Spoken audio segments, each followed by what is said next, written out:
આઝાદીના 80મા સ્વાતંત્ર્ય દિવસની ઉજવણી કરી રહ્યા છીએ.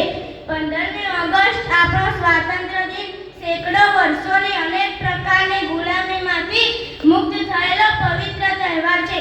આ સ્વતંત્રતા અપાવનાર સ્વાતંત્ર્ય વીર અને ક્રાંતિકારીઓને અંજલિ આપવાનો દિવસ.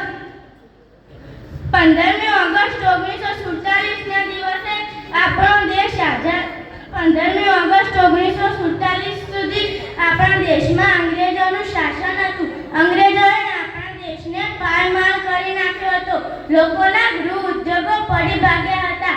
પરિણામે આપણા દેશમાં હજારો કારીગરો બેકાર બન્યા હતા. અંગ્રેજોના જોર જુલમથી પ્રજા ત્રાસી ગઈ હતી. ભારતને અંગ્રેજોની ગુલામીમાંથી મુક્ત કરવા માટે ગાંધીજીએ સત્યાગ્રહની લડત શરૂ કરી. તેમાં પ્રજાએ પણ પૂરો સાથ આપ્યો. ભગતસિંહ, ખુદીરામ, ચંદ્રશેખર આઝાદ જેવા યુવાનોએ પણ હસતા હસતા શહીદી વહોરી લીધી. પરંતુ મિત્રો, આજે આપણા ભારતની સૌથી મોટી શક્તિ તેની એકતા અને વિવિધતા છે. આપણી ભાષાઓ અલગ છે, આપણી પરંપરાઓ અલગ છે, આપણા તહેવારો અલગ છે, પરંતુ આપણું રાષ્ટ્ર એક છે. આપણો ભારત એક છે. કારણ કે કુછ નશા मातृभूमि की शान का है, कुछ नशा तिरंगे की आन का है. हम